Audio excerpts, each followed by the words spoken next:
जैसे जैसे चुनाव नज़दीक आ रहे हैं वैसे वैसे राजनीतिक सरगर्मियां तेज होती जा रही हैं। आए दिन बड़े बड़े नेता एक दूसरे पाले के अंदर जा रहे हैं।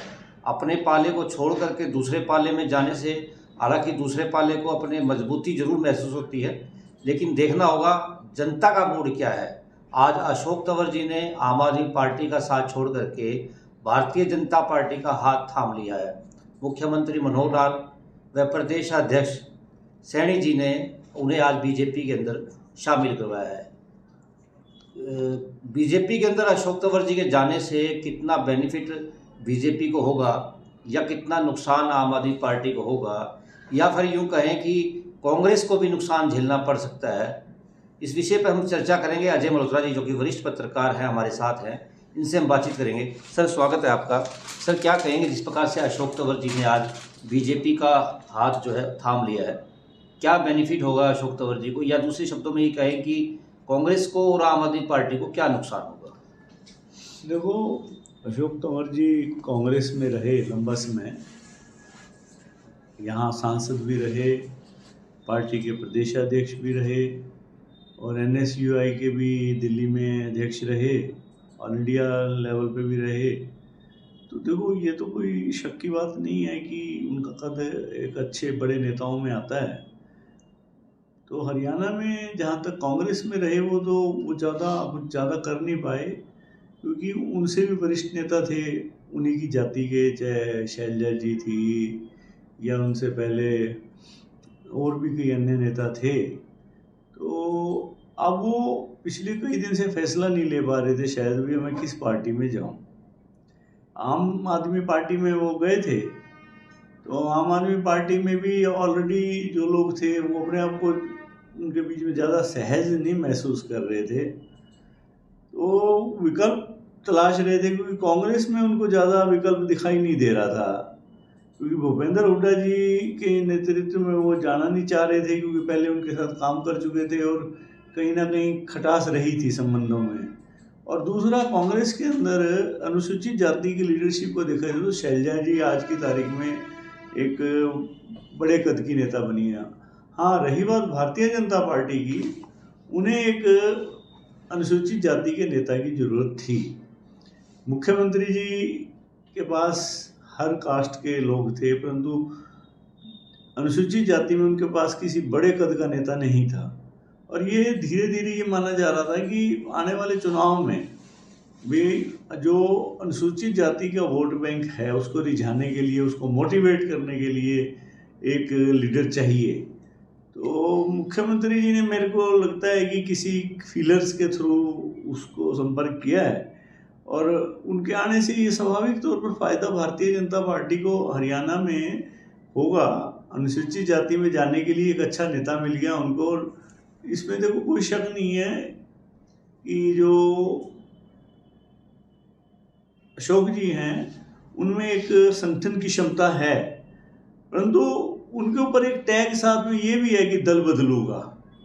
वो पहले कांग्रेस में, आम पार्टी में, बीजेपी में थोड़ा इससे नेगेटिविटी भी उनके साथ चलेगी, और हरियाणा में भारतीय जनता पार्टी जरूर चाहेगी कि उनको लेके अनुसूचित जाति के खेमे में किसी तरह ज़्यादा से ज़्यादा जाया जाए, क्योंकि रतनलाल कटारिया जी की पिछले दिनों डेथ के बाद कोई ऐसा बड़ा नेता रह नहीं गया था उनके पास, और ख़ासतौर पर सरसा में अब वो दुग्गल उनकी सांसद है, और परंतु दुग्गल का भी अब सिरसा में आजकल विरोध है बहुत ज़्यादा। तो ऐसे में अशोक तंवर एक विकल्प का रूप ले सकते हैं भारतीय जनता पार्टी में। चाहे ठीक है, दुग्गल का विरोध तो है, परंतु दुग्गल की जड़ें पार्टी में तो मजबूत हैं, तो उनको कितना काट पाएंगे या कितना अच्छी तरह से चल पाएंगे तो ये अलग विषय है। लोकसभा नहीं तो फिर विधानसभा में, क्योंकि वो झज्जर से बिलोंग करते हैं, तो मुख्यमंत्री जी को एक ऐसा आदमी भी चाहिए था जो रोहतक, जो ओल्ड रोहतक डिस्ट्रिक्ट है या रोहतक पार्लियामेंट है, उसके अंदर मजबूती से बीजेपी का झंडा उठा सके। क्या मानते हैं सर, ज़्यादातर चांस क्या है, वो लोकसभा लड़ेंगे या विधानसभा लड़ेंगे? अगर लोकसभा की बारी आती है तो अगर सिरसा से लड़ेंगे तो दुग्गल जी को नुकसान उठाना पड़ सकता है, तो ऐसे में दुग्गल जब विरोध करेगी तो क्या इनकी जो राहें हैं वो आसान हो पाएंगी? देखो, इसमें कोई शक नहीं है कि दुग्गल जी का विरोध तो है, परंतु देखो पार्टी में उनकी पकड़ तो है, उधर पकड़ भी है। तो ऐसे में अगर वहाँ नहीं टिकट देते तो इनको आने वाले समय में पार्टी कहीं ना कहीं किसी रिजर्व सीट से, खास तौर पे जैसे झज्जर है, झज्जर से बिलोंग करते हैं ये, तो ये वहाँ से चुनाव लड़वा सकती है पार्टी। और मुख्यमंत्री जी चाहेंगे कि उनके पास अनुसूचित जाति का एक अच्छा नेता हो जिसके साथ वो पूरे स्टेट में घूम सके, क्योंकि ये माना जा रहा है इन दिनों कि अनुसूचित जाति का झुकाव ज़्यादा कांग्रेस की ओर हो रहा है। ऐसे में हरियाणा में भी उसे रोकना बहुत जरूरी था पार्टी के लिए। बीजेपी सर 10 साल से लगातार राज कर रही है, ऐसे में एंटी इनकम्बेंसी भी होगी, तो कहीं ना कहीं माना नहीं जा सकता भी कांग्रेस की तरफ ज़्यादा लोगों का रुझान होगा। तो ऐसे में कहीं ऐसा ना हो कि अशोक तंवर जी वहाँ जाएं भी सही और फिर भी उनको कुछ हाथ में ना लगे। तो देखो, ये तो आगे की समय की बात है, बट तंवर जी, बीजेपी का ये मानना है कि तंवर को लेके वो किसी तरह ये भी मैसेज देना चाहती है कि पार्टी सिर्फ सवर्णों की पार्टी नहीं है, क्योंकि जैसा कि टैग है पार्टी पे, सवर्णों की पार्टी है, खासतौर पे बनिया, ब्राह्मण, पंजाबी, राजपूत, इनकी पार्टी मानी जाती है ज़्यादातर। तो ऐसे में अनुसूचित जाति का कोई अगर बड़ा नेता आता है पार्टी में तो कहीं ना कहीं कुछ तो मोबिलाइजेशन बढ़ेगी। हाँ, इतना जरूर है कि आज की तारीख में कांग्रेस की तरफ अनुसूचित जातियों का ज़्यादा झुकाव है, क्योंकि शुरू से ही कांग्रेस का एक वोट बैंक रही हैं ये जातियाँ। तो देखो, अब अशोक तंवर, देखो राजनीति में कोई ये तो है नहीं कि पक्की बात है परंतु जुआ है, तो अशोक तंवर जी के लिए भी जुआ है ये कि वो कितना आगे बढ़ पाते हैं, और पार्टी के लिए देखने के बाद कितना उससे फ़ायदा उठा पाती है। सर अगर उपचुनाव भी देखे जाएं पहले, तो कुलदीप बिश्नोई जी, उनसे पहले मिड्डा जी, ये भी अपनी पार्टियां छोड़ करके बीजेपी में शामिल हुए थे। हालांकि इनको भी जिस प्रकार से लोगों में मैसेज जरूर था कि इनको शायद मंत्री बनाया जाएगा, लेकिन एमएलए तक ही सीमित रह गए। उससे कहीं ना कहीं उनकी, वो तो अभी तक भी अपने आप को असहज महसूस करते हैं, बार बार कहते हैं कि शायद कहीं ना कहीं कोई गलती हो गई हमारे से जिस वजह से हम मंत्री नहीं बन पाए, या उनकी ऐसा से क्या माने कि अशोक तंवर जी सहज हो पाएंगे आगे? देखो, जो उनका टेम्परामेंट है ना अशोक तंवर का, वो अगर कहीं पद तो मिल गया तो वो चल जाएंगे, नहीं तो ये जल्द, क्योंकि जो उनका टेम्परामेंट है पार्टियां बदलने का, वो उनके साथ चलेगा। और अगर वो भारतीय जनता पार्टी जो आज की तारीख में अच्छी मजबूत स्थिति में है पूरे देश में, तो ऐसी पार्टी ज़्यादा लंबी चौड़ी कंप्रोमाइज़ तो करने वाली नहीं है किसी से।